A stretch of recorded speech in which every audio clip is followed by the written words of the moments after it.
Olá, eu sou o professor Ariel Fingerman, falando com você aqui direto de Jerusalém. E no vídeo de hoje eu vou continuar falando com você sobre a vida na Terra Santa na época de Jesus.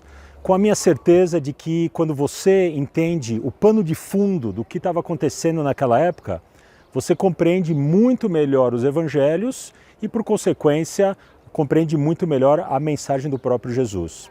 Então esse é o nosso vídeo de hoje e eu te trouxe aqui num lugar muito sentimental, muito bonito, um dos meus lugares prediletos aqui de toda a Terra Santa, que é o Parque Arqueológico Davidson. Olha só, tudo que a gente está vendo aqui ficou durante séculos e até milênios coberto por terra. E só em 1967, depois da Guerra dos 6 Dias, que começou aqui um grande trabalho de arqueologia e descobriram nada mais, nada menos do que a Jerusalém da época de Jesus. Então eu quero te convidar hoje nesse vídeo para caminhar comigo por onde ele e os seus discípulos caminharam, tá bom? Vem comigo.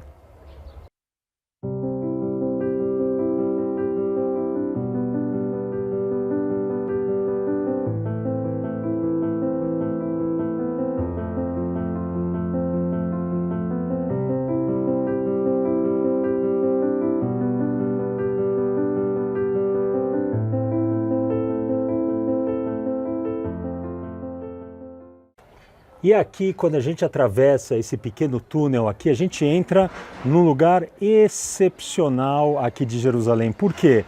Porque, olha, essas pedras aqui, com toda a certeza arqueológica e científica, essas são as pedras de uma rua de Jerusalém. Então aqui, quando nós caminhamos por esse lugar, nós estamos literalmente caminhando por onde ele pisou. Essa aqui era a rua original de Jerusalém. Olha só, esse aqui era o muro construído pelo rei Herodes, que circundava a área do templo. E olha só que bonito, como todo esse lugar aqui, ele ficou embaixo da terra por séculos e até milênios. Então essa pedra aqui ficou muito bem conservada. Então olha só o detalhe, essa aqui foi uma pedra talhada pelo Herodes. Como é que a gente sabe? O Herodes era vaidoso. O trabalho que ele fazia, ele gostava de assinar o trabalho dele. Qual que era a assinatura? Essa moldura aqui, olha, tá vendo? Cada tijolo aqui, cada tijolão daqui tem essa moldura aqui. Cada um deles aqui, isso que o Herodes quis dizer, essa aqui foi minha obra. E olha só a altura, e ela foi tão bem feita aqui que cada tijolão aqui tem por volta de 2 toneladas e não colocaram concreto entre os tijolões aqui, porque eles talharam de uma maneira tão bonitinha, tão correta, que não precisaram nem colocar concreto. E mais um detalhe, cada tijolo, olha só, cada tijolo ele é colocado um pouquinho recuado, para que as pessoas quando passassem nessa rua aqui não tivessem um sentido de claustrofobia de toda essa muralha aqui sobre ela. Então a muralha retrocede em relação à rua. Olha só que bonito, e era exatamente isso que Jesus e os discípulos viram aqui em Jerusalém. E os evangelhos até recordam quando os discípulos chegaram lá da periferia da Israel antiga, que era a Galileia, eles falaram para Jesus: Nossa Senhor, como são belos esses edifícios, que realmente chamavam muito a atenção e se tornaram até uma atração turística no Império Romano. Aqui a obra de reforma da área do templo feita pelo rei Herodes. E olha que bacana, continua aqui o pessoal a fazer arqueologia, olha o pessoal continuando escavando aqui esse lugar. Agora, se a gente tivesse aqui nesse lugar na época de Jesus, a gente estaria andando aqui por essa rua e de repente a gente iria com certeza encontrar aqui um pessoal mais snob, com cara de poucos amigos, provavelmente não ia nos cumprimentar, que era a elite de Jerusalém daquela época, que era chamada de os saduceus. Esse nome que eles receberam, saduceus, porque eles eram descendentes do sumo sacerdote de Jerusalém, da época de Davi e Salomão, que chamava Sadoc. Então eles, 1000 anos mais tarde, ou seja, na época de Jesus, a linhagem continuava e eles continuavam sendo senhores aqui de Jerusalém. Na verdade, na época de Jesus, quem mandava realmente aqui era o poder político romano. Só que os romanos não queriam se envolver no dia a dia dos judeus aqui. Então os romanos davam para os saduceus, os aristocratas de Jerusalém,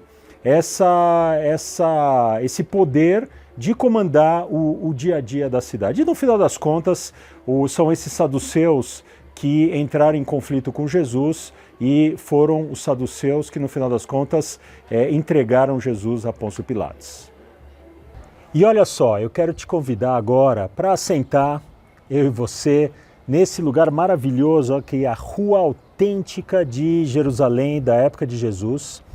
E eu quero te mostrar como nós, conhecendo a cultura e o que acontecia aqui na Terra Santa naquela época, a gente entende muito melhor as Escrituras. Então vamos lá, vamos abrir juntos um debate que aconteceu entre Jesus e os saduceus. Interessante que, mesmo com toda a importância dos saduceus na história da paixão de Jesus, os evangelhos só registram um debate entre Jesus e os saduceus. E o debate teve um elemento importante, porque eles estavam debatendo a questão da ressurreição. Porque, olha só que interessante, na Israel antiga não havia uma unanimidade sobre se havia ressurreição ou não. Então, Jesus, os primeiros cristãos acreditavam na ressurreição, assim como os fariseus acreditavam e os essênios acreditavam também. Mas os saduceus não acreditavam na ressurreição. Eles achavam que quando a pessoa morria, terminou e está acabada. A pessoa, na verdade, a pessoa permanece na sua descendência. Assim que pensavam os saduceus. Então, olha só, em Marcos, no capítulo 12, acontece um debate entre Jesus e os saduceus, o único debate entre eles que está registrado nos evangelhos. Então vamos ler junto primeiro, olha só. Então os saduceus, que dizem que não há ressurreição, aproximaram-se de Jesus e perguntaram: Mestre, Moisés nos escreveu que se morresse o irmão de alguém e deixasse mulher, e não deixasse filhos, seu irmão tomaria a mulher dele e suscitaria descendência a seu irmão.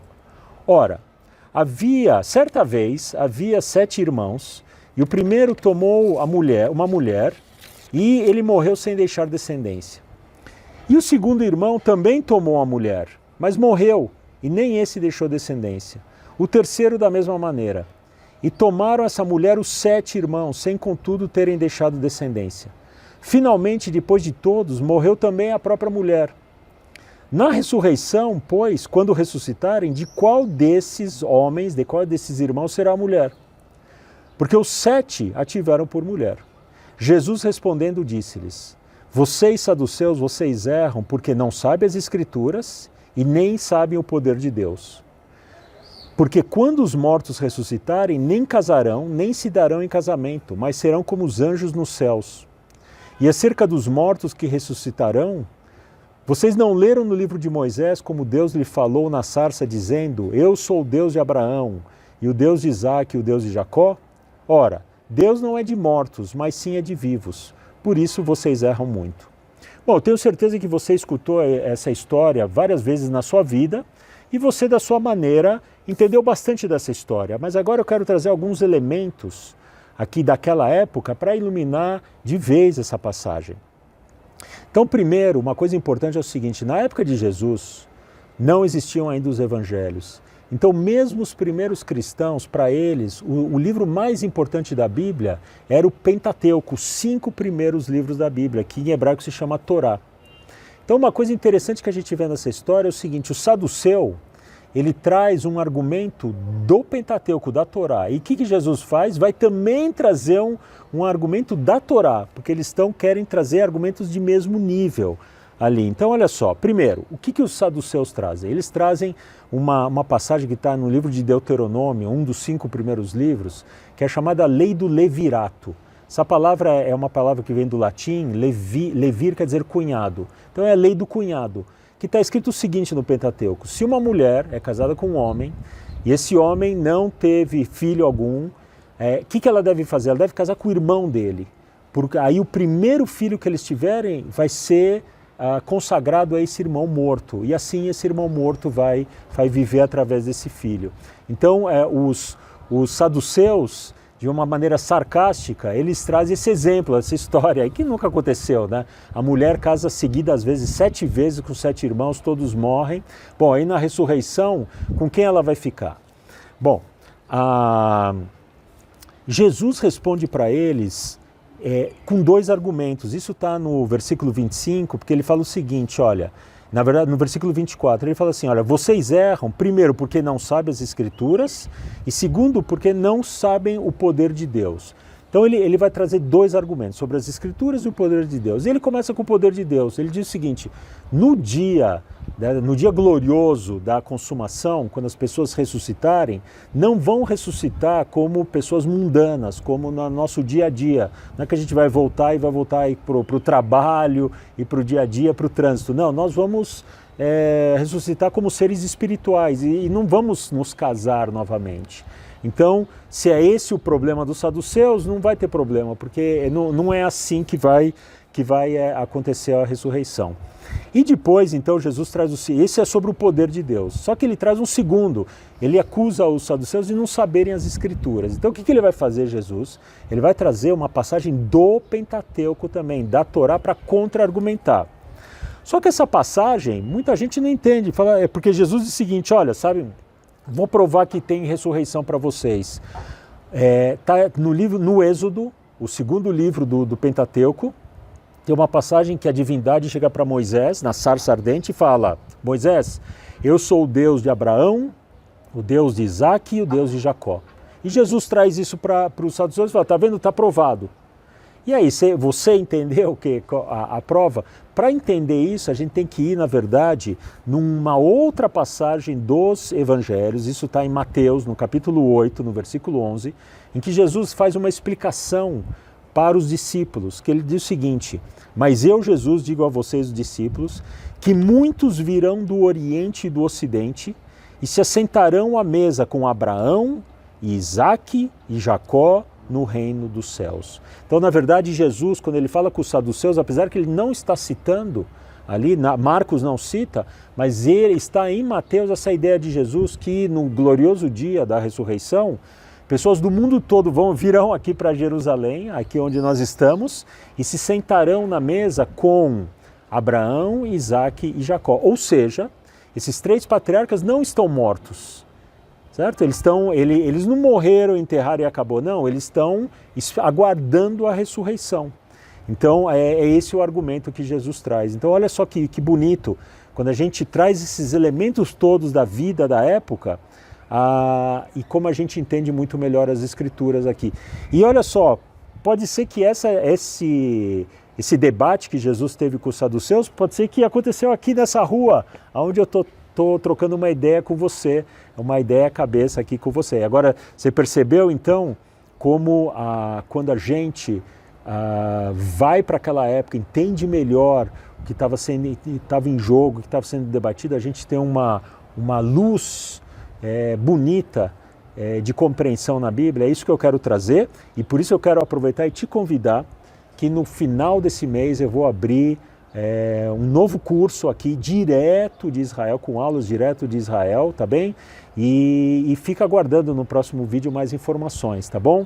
Então é um convite que eu quero fazer para você transformar e enriquecer demais a leitura e a compreensão da sua Bíblia, tá bom? Então, aqui de Jerusalém, eu quero te desejar toda a paz do mundo e também muita saúde. E a gente se encontra, se Deus quiser, no próximo vídeo. Até lá.